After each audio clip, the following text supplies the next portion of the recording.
Ladies and gentlemen, boys and girls, my name is Albert A.C. Smooth, and I have a treat for all of you. Because the video you're about to watch has been sorta in the vault for a little while, and it's about time that it's been seen by the masses because, honestly, it is, without a shadow of a doubt, one of my favorite interviews of all time.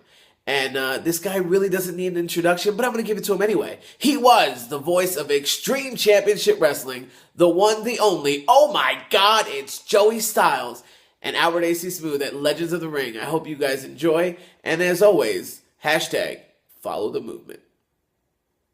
Joey, we are here in Monroe, New Jersey at a very unique convention where people get the opportunity not only to see you, say hello, take pictures, but they actually get the opportunity to take promo videos with you. What are your thoughts on that?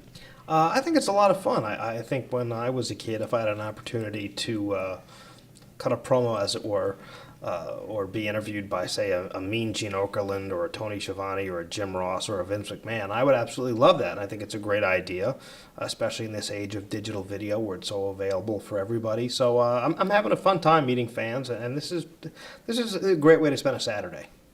It's a lot of fun. And again, you said it best. I mean, if this opportunity happened a little while back, I would be sincerely broke at just spending the money for the opportunity as a fan as I was.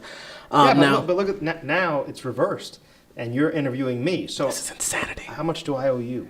We'll talk about that off camera. Okay. Off camera. I think I lost money coming here today. We'll talk about that later. Okay. Anyway, on to WWE. Vince McMahon just made his return. What are your thoughts on Vince coming back to the TV scene? I think when we need a boost in the ratings, putting the chairman on television always helps. I believe he brought about 500,000 viewers back to TV, and we promoted it very hard. I think it was great for my friend CM Punk to be in the ring against Mr. McMahon. I think that's great for him. I think Vince is out of his mind to be 67 years old and get in there and get whacked with a kendo stick and get busted open and bleed from under his eye and everything else. But at the same time, he loves doing it.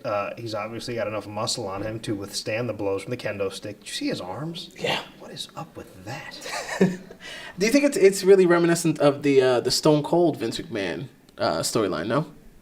I think it's very similar, although the Stone Cold Vince McMahon storyline was more of Stone Cold rebelling against the boss and the authority, where CM Punk's is not out of anger, it's out of frustration for not getting the respect he deserves, not only from the fans, not only from other top superstars on the roster, but from the owner of the company himself.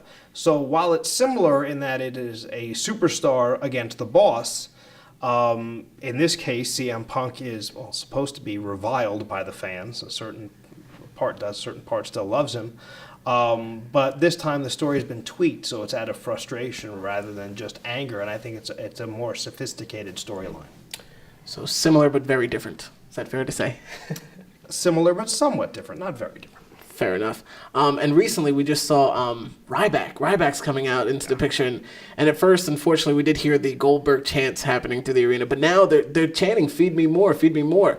What are your thoughts on his popularity just growing like rapidly?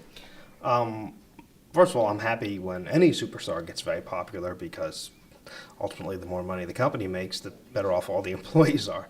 But I think Ryback is a perfect example of how to build a superstar. The way WWE has built Ryback won't work for everybody because, of course, he's got a certain look and a certain level of intensity. But having him beat people quickly, having him beat two people at a time, and saying very few words, it is reminiscent of Goldberg back in the day. Goldberg had "Who's Next?" We have "Feed Me More," and to your point, people were chanting Goldberg, and now they're chanting "Feed Me More."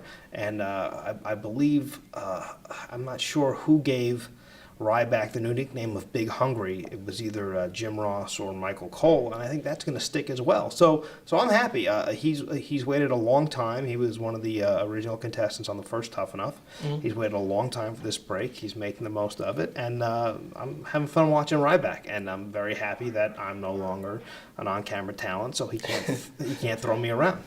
Fair enough, Joey. Thank you so much for your time. We really appreciate it.